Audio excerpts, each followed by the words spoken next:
काही वेळापूर्वी विडणी आणि पिंपरजच्या सरहद्दीवरती एक आघोरी विद्या करणारे गाडी सापडली होती. याबाबत अनेक तर्कवितर्क सांगितले जात आहेत. याबद्दल आपल्याला काय वाटतं? मला ह्याच्याबद्दल काही फारशी माहिती नाही, परंतु काही यूट्यूबवर वगैरे काहीतरी काही न्यूज चॅनल्सवर काही त्या ठिकाणी काही लोक बोलण्याचं मी पाहिलं. त्याच्यामध्ये नेमकी कोण आहेत हे कोण नाही ते मला काहीच कल्पना त्यावरून काही आलेली नाही. पण अशा प्रकारची काही आगोरी विद्या वगैरे ह्याचा माझा किंवा आमच्या संपूर्ण कुटुंबाचा याच्यावर मला वाटतं काडीचाही विश्वास नाही. आम्हाला वारकरी संप्रदायाचा वारसा आमच्या आजींकडून लाभलेला आहे आणि महाराज साहेबांकडून तर त्या ठिकाणी फक्त राम राम हे तुमचं दैवत आहे असं पहिल्यापासून आणि तुळजाभवानी असं मनावर सातत्याने बिंबवत आलेले. त्यांनी कुठलेही महाराज वगैरे अशा मार्गाला म्हणजे लहानपणापासून अशा प्रकारचं घरी कुठलंच वातावरण नसल्यामुळे अशा प्रकारची काही मला तरी माहिती नाही.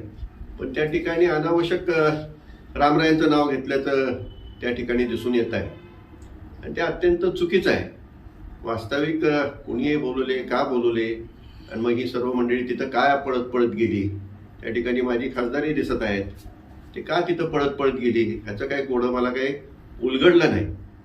आणि रामराजे किंवा आम्ही कुणीच असा प्रकारचा कुठल्याच ह्याच्यावरती विश्वासच ठेवत नाही.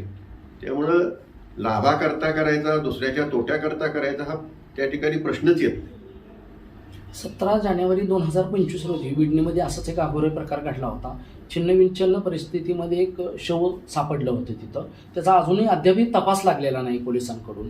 त्याच अनुषंगानं ही घटना आहे का असं आपल्याला काही नमूद करावं. मला ती घटना झालेली त्याची कल्पना आहे, परंतु ह्या घटनेचा ज्याचा काही संबंध असेल नसेल मला काही त्याच्याबद्दल सांगता येणार नाही. आणि त्या साधू लोकांना लगेच सोडण्यात आलं. जर आता खरोखर तशा प्रकारचं मला वाटतं कायद्याने सुद्धा त्याच्यावरती काही तरतुदी आहेत की आघोरी विद्या करत असली तर काही कायद्यामध्ये सुद्धा त्या ठिकाणी काही कलम आहेत. मग त्यांच्यावरती ॲक्शन घ्यायला पाहिजे होतं. कोण तिथं तरी पळत पळत येतं आणि त्यांना सोडतंय. थोडंसं सगळं वेगळंच त्या ठिकाणी वाटतंय की तुम्हीच बोलवली होती, पकडली गेली म्हणून तुम्हीच येऊन तिथं सोडली आहेत का आणि दुसऱ्यांची नावं त्या ठिकाणी घेताय. हे काय विषय काही लक्षात येत नाही. म्हणजे विरोधकांचा राजकीय स्टंट वाटतं आपल्याला. 100% राजकीय स्टंट आहे. रामरायाचं नाव घेणं हाच राजकीय स्टंटच झाला ना.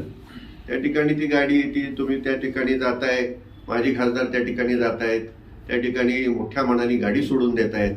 हा राजकीय स्टंट नाही तर दुसरं काय.